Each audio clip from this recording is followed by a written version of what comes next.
I didn't even know my father had passed away until 3 days after the funeral. My stepmother made sure of that. No call, no message, just silence, as if I never existed. I sat in my apartment, heartbroken and alone, when a knock came at the door. It was a lawyer. He handed me an envelope that would unravel everything. Inside wasn't just a will, it was a final message from my dad. A confession. A warning. That's when I understood. I wasn't kept from his funeral by accident. She was hiding something. And he made sure I'd find it. Growing up, my dad was my hero. He was the kind of father who never missed a school recital, always made time for weekend pancakes, and knew exactly how to turn a bad day into a laugh. We were a team, especially after Mom passed away when I was 9. Her death left a hole in our lives, but Dad did everything he could to fill it with love, stability, and warmth. I watched him grieve in private, never letting his pain get in the way of being there for me. For a while, it was just the two of us. I clung to that version of our life, even when things started to change. When I was around 16, Dad met Laura. She was elegant, polished, and always perfectly composed, too composed. I wanted to like her, really. At first, I thought she was just shy, or maybe unsure of how to step into the role of a stepmother. But something about her felt off. Cold. Measured. Every smile seemed rehearsed, every compliment slightly forced.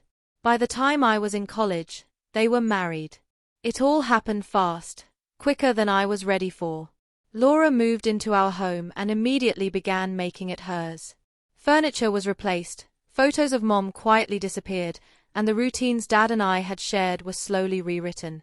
She called it a fresh start, but to me, it felt like an erasure. Still, I tried to keep the peace. I didn't want to lose the only parent I had left. Eventually, I moved out, not because I had to, but because the tension in that house became too much. Laura made everything feel like I was intruding. Even when I visited, she'd greet me with a tight smile and a polite, "Oh, you're here," like I was a distant relative who had overstayed their welcome. Dad always tried to balance things, but I could see it wore on him. The sparkle in his eyes dimmed a little. His laugh didn't come as easily. We still talked often, calls, texts, quick coffee meetups when he could get away. He'd always ask how I was doing, how school or work was going, but when I asked about him, he'd brush it off with a "things are fine," or "Laura's keeping me busy." I could tell he wasn't as happy as he let on. There was a tiredness in his voice that hadn't been there before. A hesitation. He never said it directly, but I felt it. He was shrinking inside his own life. And yet, I never imagined how far Laura would go. How deep her need for control ran. Looking back now, all the warning signs were there. I just didn't realize how much he was protecting me, until it was too late. Laura was the kind of woman who never had a hair out of place. Always dressed in muted designer tones, with a calm, measured voice that rarely wavered, she carried herself like a character from a legal drama, untouchable, in control. At first glance, she seemed composed and classy. But beneath that perfect surface was something colder. Calculated. She didn't raise her voice. She didn't need to. Her power came from silence, from well-timed glances and words that felt like compliments until you walked away wondering if you'd just been insulted. My dad, who used to plan spontaneous road trips and laugh at dumb TV shows with me, started changing. It was slow, so gradual I didn't notice it until it was already well underway. Laura began managing more of his life, his appointments, his emails, even his phone. She said she was helping, that he was too busy or too tired to keep track of everything. But I could see what was really happening. She was taking over. Calls I used to have with my dad almost daily turned into weekly ones, then less. Sometimes I'd text and get no reply at all. When I called the house, Laura often answered and said, "Oh, he's resting," or "he's in the middle of something." She'd promise he'd call back, but he rarely did. When we finally spoke, his voice sounded distant, apologetic, even, but also subdued, like he was walking on eggshells. What hurt most wasn't just the lack of communication, but the small ways Laura inserted herself between us. Once, I dropped by the house unannounced with a framed photo of Mom I'd found while cleaning out old boxes. Laura took one look at it, smiled tightly, and said, "It's a lovely picture, but maybe it's best not to keep the past lingering around." The frame was never seen again. At a family birthday gathering, I overheard her telling one of Dad's old friends, "She's very emotional, always takes things personally," while casting a glance in my direction. She didn't argue openly, she didn't have to. She planted doubts like seeds, quietly undermining me in subtle ways. I began to wonder if Dad was hearing those things too. I wasn't the only one who noticed. One of Dad's longtime friends pulled me aside after a family dinner and said, "He's not himself anymore. That woman, she's got him on a short leash." An uncle joked that it was like trying to talk to a ghost. Dad was physically present but mentally checked out. These comments weren't loud or accusatory, but they echoed what I'd been feeling for months. I tried to talk to Dad about it, gently, but he'd wave it off and say things like, "Laura's just looking out for me," or "She means well, even if it doesn't come across that way." But I knew what I was seeing. I wasn't just losing time with him, I was slowly being erased from his life. And he didn't even seem to notice. The first time I heard that Dad wasn't feeling well, it was in passing, just a casual comment Laura made during a short phone call. "Oh, he's just been a little tired lately. Probably the weather," she said lightly, brushing it off like it was nothing. But something about her tone didn't sit right with me. Tired wasn't a word I associated with my dad. He had always been full of energy, the kind of person who still jogged every morning and carried groceries for the neighbors. A week later, I found out from a mutual family friend, not Laura, not even Dad, that he'd been diagnosed with cancer. Stage 2, maybe 3. I felt my stomach drop. I called immediately, but Laura answered. "He's sleeping," she said. "He's had a long day with tests and doctors. Let him rest." I asked her to have him call me back. He didn't. I tried again the next day. And the next. Sometimes Laura would answer and promise to pass along my messages. Other times, no one picked up at all. When I finally did get through to Dad, it was a short call. His voice was weaker, quieter. He said he was doing okay, that the doctors had a plan. He told me not to worry, but he sounded like a man trying to convince himself. "I'll come visit this weekend," I offered. There was a pause. "Let's wait a bit," he said gently. "I don't want you seeing me like this." I should have insisted. I should have just gone. But Laura's constant narrative, that he needed rest, that visitors would stress him, kept ringing in my ears. Every time I tried to push back, she made it seem like I was being selfish. "He needs peace right now, not drama," she once said, as if my presence would somehow hurt him. Her updates became shorter, colder. "No change. He's sleeping a lot. The doctors are handling it." When I asked questions, she got defensive. "Do you not trust me to take care of him?" she snapped once. "You're not the only one who loves him." That last conversation I had with Dad, his voice low, but still managing a joke about how hospital food could be used as a weapon, stuck with me. He said, "Talk soon, kiddo." He'd always called me that. I didn't realize those would be the last words I'd ever hear from him. After that, the silence came. I kept calling. No answer. No returned messages. I tried contacting the hospital, but Laura had placed herself as the only approved point of contact. Even when I drove by the house, no one answered the door. It was like the world had closed around him and locked me out. Days passed. Then a week. My gut screamed that something was wrong. But nothing could have prepared me for what I would find out next. I was scrolling through Facebook when I saw it. A simple post, a photo of a floral arrangement at a church altar, tagged with my father's name. "Beautiful service," it read. He would have been so proud of the turnout. "Rest in peace." My breath caught in my throat. I stared at the screen, reading it over and over again, as if I had misunderstood. But I hadn't. My father's funeral had already happened.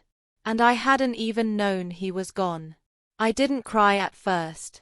I just froze. Then I felt the wave crash over me, grief, confusion, rage, all at once. I had spoken to him just a few weeks earlier. I knew he was sick, yes, but no one had told me he was dying. No one had told me he was gone. No one had told me there was a funeral.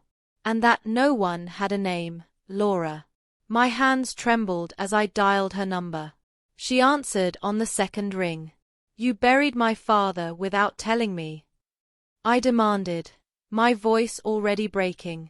There was a pause. Then her voice, calm, detached. It was his wish. What are you talking about? I snapped. He would never, never want me to miss his funeral. He didn't want drama, she said, her tone cool and rehearsed. He wanted peace in his final moments. He specifically requested a small service. Without his only child. He didn't want you there, she said flatly. No hesitation. No hint of guilt. I felt like I had been slapped. You're lying. I'm honoring his wishes, she replied, as if she were reciting a legal script. This isn't about you. It's about respecting his peace. Respect. What she had done was anything but respectful. It was cruel. Calculated. Cold. My father was gone, and she had taken from me the only chance I had to say goodbye. No final moments. No hand to hold. No closure. We argued. Well, I argued. She never raised her voice. She never faltered. She didn't need to. Her weapon was indifference. I screamed that she had no right. She replied with legal jargon, talking about executorship and directives. She used words like private decision and confidential arrangements. Like this was a business transaction, not a life. Not my father's life. When I finally hung up, I collapsed. The weight of everything hit me at once. The months of being pushed out. The ignored calls. The filtered updates. And now, this. A funeral held in secret. A father laid to rest without his own child at his side. I sat on the floor for hours, staring at nothing, playing the last conversation we had over and over in my head. Talk soon, kiddo. That's what he had said. That didn't sound like a man who didn't want me at his funeral. That sounded like someone who still had hope. Had he even known what she planned? Did he really say those words? Or had she twisted his illness into a tool to cut me out completely? I would never know. Not then. What I did know was that a part of me had died with him, and Laura had made sure I didn't even get to mourn it properly. I felt not just grief, but a terrifying sense of being completely erased. Whatever I thought I had with my father, it felt like she had taken even that away. 3 days after I found out my father had been buried without me, I got a call from an unfamiliar number. I almost didn't answer. My energy was gone, hollowed out by the grief and betrayal Laura had left me drowning in. But something told me to pick up. Is this your name? A calm voice asked. This is Raymond Brooks, from Brooks and Hanley Law. Your father named you as a primary party in his estate. We need to schedule a meeting regarding his will. I sat upright. His will?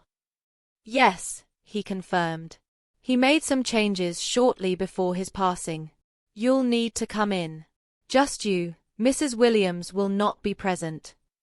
Mrs. Williams. Laura.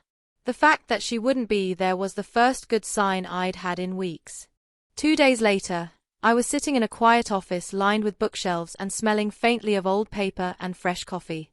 Mr. Brooks was an older man, soft-spoken but direct. He greeted me with a gentle handshake and offered a seat across from his desk. Then he opened a drawer and pulled out a large, sealed envelope. Your father left this, he said. It's personal, handwritten. He asked that you read it before we go over the contents of the will. I stared at the envelope for a moment. My name was written on the front in my dad's unmistakable handwriting, slightly messy, letters looping off the edge. My heart raced as I broke the seal. The letter started simply. Hey kiddo, if you're reading this. I guess I'm not there anymore. I hate that. I hate that I didn't get to say goodbye the way you deserved. I felt my throat tighten instantly. His voice echoed in my mind with every word I read. I need you to know, I never meant to shut you out. I saw what Laura was doing. I saw how she was trying to pull us apart. And I let her. Not because I agreed with her, but because I was tired, sick, and I thought it was easier to let her run the show. That was a mistake. A big one. My hands began to tremble. Tears blurred the ink on the page. You were the best part of my life. And I should have told you that more. He went on to explain that shortly before he got too weak to manage his own affairs, he had secretly changed his will. He'd removed Laura as the primary beneficiary. He said she cared more about control than connection, and he couldn't allow her to erase me completely, not in life and not in death. Everything I built, everything I have, was always meant for you. I may not have been strong enough to fight for us in my last days, but this is my way of making sure you know, you were never forgotten. By the time I reached the end, I could barely see through my tears. The ache in my chest cracked wide open, not just grief, but relief. Validation. He hadn't abandoned me. He had left me the truth. After I finished reading my father's letter, I sat in stunned silence, holding the pages like they were something holy. The raw honesty in his words, the weight of everything he'd hidden behind silence and sickness, it all left me breathless. Mr. Brooks gave me a moment. Then, with quiet professionalism, he cleared his throat and said, "There's more." He slid a thick folder across the desk. Inside were the legal documents that made it real, my father's last will and testament, amended just a few weeks before his death. As the lawyer read through it, the truth began to unfold in legal language that carried more impact than any confrontation with Laura ever could. My father had left the majority of his estate to me. The house, the savings, his personal belongings. Everything of sentimental or material value was now mine. Laura was only allotted what had been outlined in their original prenup, nothing more. A fixed amount, predetermined before they married, and untouched by the rest of the estate. She would not be able to contest it. He was very specific, Mr. Brooks explained. He wanted to ensure that his intentions were crystal clear. There are safeguards built in to prevent any legal interference. I nodded, too overwhelmed to speak. It was justice, yes, but also something deeper. It was my father's way of reaching back through time and reclaiming our bond. There's one more thing, Mr. Brooks said. He opened a drawer and pulled out a flash drive. Your father recorded a video message. He wanted you to see it in case he didn't get to say certain things. He plugged it into a monitor on the side table and hit play. The screen lit up, and there he was, my dad. Thinner than I remembered, face a little pale, eyes tired, but unmistakably him. Sitting in what looked like his home office, wearing his favorite gray sweater, looking directly at the camera. "Hey, kiddo," he said with a soft smile. "If you're watching this, I'm probably not around anymore. I hate that. I really do." I felt my chest clench. My hands balled into fists as I leaned in. I wanted to say I'm sorry. I should have done more. I let too much slide these last few years. I thought by keeping the peace, I was protecting you. But I see now, I was just making it easier for her to cut you out. He shook his head slowly. That was my failure, not yours. He looked down, took a breath, then back at the camera. I want you to know how proud I've always been of you. You've grown into someone strong and good. You didn't deserve the way you were treated. And I hope you never believe for a second that I didn't love you. I felt hot tears streak down my cheeks. I hope this gives you some closure. And I hope you live your life without bitterness. Forgive, when you can. But don't ever let anyone dim who you are, especially not for the sake of keeping the peace. He paused, then smiled again. Live well, kiddo. For both of us. The screen faded to black. I sat there, surrounded by silence, the echoes of his voice still lingering in the air. It wasn't just an inheritance.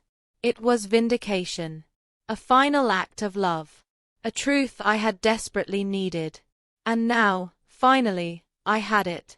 Laura didn't take the news quietly. Within a week of the will being executed, she tried to contest it, hiring an expensive lawyer and claiming my father was not of sound mind when he made the changes. She submitted affidavits, tried to paint me as an estranged child with emotional instability, and attempted to delay the proceedings with paperwork and technicalities. But she underestimated two things: the strength of my father's planning and the power of the truth. His revised will was ironclad. His video testimony, dated and time-stamped, showed clearly that he was lucid, deliberate, and fully aware of what he was doing. He even mentioned in the video that Laura might try to challenge it. He prepared for that too. Witnesses, doctors, notarized documents, it was all there. Bulletproof. When her legal avenues ran dry, she vanished from the process entirely. No apology. No contact. Just silence. I was left with the house, the home I'd grown up in before Laura had swept through and scrubbed out every trace of my mother and me. Walking through those rooms again was like peeling back layers of time. Behind a stack of boxes in the attic, I found a worn-out photo album. Pictures of me as a child sitting on my dad's shoulders, my mother smiling in the background. Memories Laura had tried to erase, stuffed away like they didn't matter. In a locked drawer of my father's old desk, I discovered something that brought me to my knees: printed emails he had written but never sent. Letters to me. Notes full of apologies, longing, regret. Drafts where he tried to explain why he felt trapped, how he hated the distance between us, how proud he was of me even if he didn't always know how to show it. One reads simply: I miss you every day, kiddo. I just want to hear your voice. I'm sorry for how things are. I want to fix it, but I don't know how anymore. He had tried. I didn't know it then, but now I did. And that changed everything. With the inheritance, I could have done anything: traveled, invested, lived in luxury. But none of that felt right. I needed to do something that mattered, something that would honor who my father was at his core, the man who taught me to be kind, who showed up when it counted, who believed in second chances. So I started a scholarship in his name, for students estranged from their families, kids trying to make it on their own without support. I reached out to local shelters, community colleges, advocacy groups. I shared his story, our story, not out of bitterness, but as a reminder that even when people try to silence you, the truth has a way of finding its voice. Every now and then, I still sit in his office, the old leather chair creaking under me, his favorite pen resting in the drawer beside me. I talk to him like he's still there. Maybe he is, in some way. Maybe every life I help change is a little echo of him. The justice I got wasn't just legal. It was emotional. It was reclaiming what had been stolen from me, not just an inheritance, but the truth. Laura may have tried to cut me out, to bury my father's love with him, but she failed. Because in the end, love leaves traces. And my father made sure I'd find every single one. Some people think funerals are about saying goodbye. But for me, it wasn't the funeral I needed, it was the truth. My stepmother tried to erase me from my father's life, but she couldn't erase his love. He found a way to reach me, even after he was gone. In the end, I didn't just inherit his estate, I inherited his voice, his values, and his message. So if you've ever felt cut out, silenced, or forgotten, remember this. The truth doesn't stay buried. It always finds its way home.